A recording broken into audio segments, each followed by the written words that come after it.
समस्त कुबरगावकरांनो नमस्कार। आज 6/6/7/2025 वार सोमवार। आज आपल्या कुबरगाव शहरामध्ये आठवडे बाजार असतो। आजच्या आठवडे बाजाराची परिस्थिती, आज जर बाजाराला माझ्या कोणी माता माऊली आज बाजारात गेल्या असतील, पुरुष बाजार करण्यासाठी जातात। आज कोपरगाव शहरात कचरा डेपो या ठिकाणी जो बाजार भरतो, नवीन जे भाजी मंडईचे ओटे झाले आणि आपलं लक्ष्मी आईचं मंदिर त्या परिसरात बाजार भरतो। तुळजाभवानी मंदिरापासून समोरून बाजार भरतो। आजची जर परिस्थिती बाजाराची बघितली तर खऱ्या अर्थानं पाऊस 1-2 दिवसापासून सारखा भरपूर चालू आहे। अतिशय वाईट परिस्थिती झाली आहे।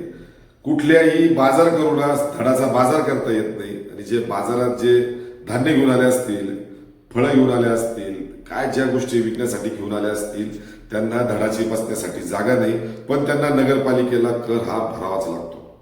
10 रुपये, 5 रुपये, 20 रुपये, 50 रुपये, काय 100 रुपयापर्यंत काय असेल तो कर भरतात। मी हा व्हिडिओ चालू असताना काही 5-5, 10-10 सेकंदाचे आजच्या बाजारात काही नागरिकांनी घेतलेले व्हिडिओ मी आतमध्येच तुम्हाला दाखवणार, ते तुम्ही बघा आणि नक्कीच त्या व्हिडिओवर आपण सगळ्यांनी विचार केला पाहिजे। हो, तुम्हाला पावतो देत नाही का ते? पावतो देत नाही, पैसे घेते का? पैसे मग त्यांच्या खिशात का पैसे? एक भेळभत्त्याचं दुकान असणारा माणूस सरळ सरळ सांगतोय, नगरपालिकेचे लोक 50 रुपये माझ्याकडून घेतात पण मला पावती देत नाही। आणि त्या नागरिकाने त्याला विचारलं, मग हे पैसे जमा कुठं होतात? मग तो दुकानदार सांगतो नगरपालिकेत जमा होतात। दुकानदार हा बोळा बाबडा आहे। त्याला नगरपालिकेचा माणूस येतो, तो तिथं 50 रुपये त्याकडे मागतो पण त्याला पावती देत नाही। हा किती मोठा भ्रष्टाचार आहे मुख्याधिकारी साहेब। जर या पैशातून याच लोकांना जर सुविधा मिळत नसेल, याच पैशातून जर मोठा भ्रष्टाचार होत असेल, तर नागरिकांनी काय करायचं, कुणाकडे बघायचं? आज त्या नागरिकाला पार्किंगसाठी सुद्धा सोमवारच्या बाजारात पार्किंगसाठी व्यवस्था नाही। सप्तर्षीमळ्यामध्ये शिवसेना प्रमुख बाळासाहेब ठाकरेंच्या कंपनीपासून गाड्या लावायला सुरुवात होते। सप्तर्षीमळ्यातल्या कुठल्याही नागरिकाला त्याच्या घरात जाता येत नाही, त्याच्या दुकानात जाता येत नाही। बाजारामुळे जी गर्दी होते, ज्या पार्किंगमुळं स्थानिक नागरिकांना त्रास होतो आणि संध्याकाळी बाजार संपल्यानंतर जो कचरा त्याच ठिकाणी टाकला जातो, तो प्रचंड नागरिकांना त्रास होतो। आता तोही त्रास सहन करून त्याच्यात जर खऱ्या अर्थानं या नगरपालिकेच्या ज्या ठेकेदार असतील किंवा कोण जे नगरपालिकेचे कर्मचारी अधिकारी जे पैसे गोळा करतात आज आठवडे बाजारातून, त्या पैशाची जर पावती मिळत नसेल, मग हा पैसा जातो कुठं, याचा शोध घेतला पाहिजे।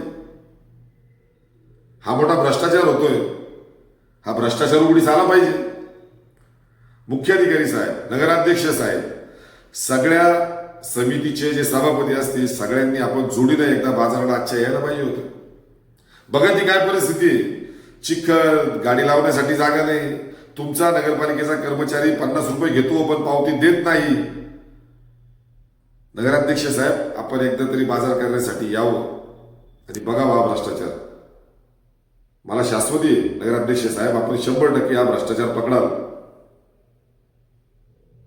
आणि विरोधक सुद्धा, तुम्ही मोठे एकामेकावर तुम्ही बरेच मोठे आरोप करतायत, पण आजच्या सोमवारच्या बाजारामधला हा सगळ्यात मोठा भ्रष्टाचार आहे। याच्याकडे कोण बघणार हो?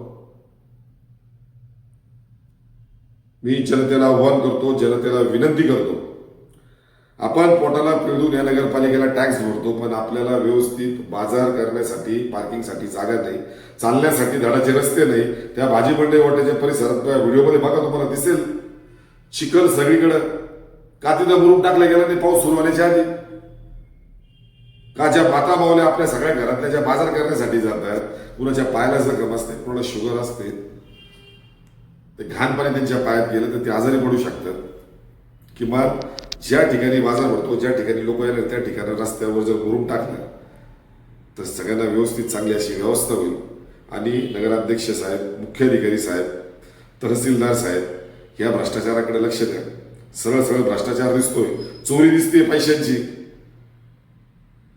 ही चोरी उघडीस यावी, अन्यथा उद्धव बाळासाहेब ठाकरे शिवसेनेच्या वतीनं एवढं मोठं आंदोलन छेडण्यात येईल। मग त्यात कोण सापडेल सांगता येत नाही, पण आमचं आंदोलन असं असेल, नगरपालिका प्रशासन, तहसील प्रशासन, सगळ्यांनाच लाज वाटेल असं आंदोलन आम्ही पुढच्या सोमवारी करू।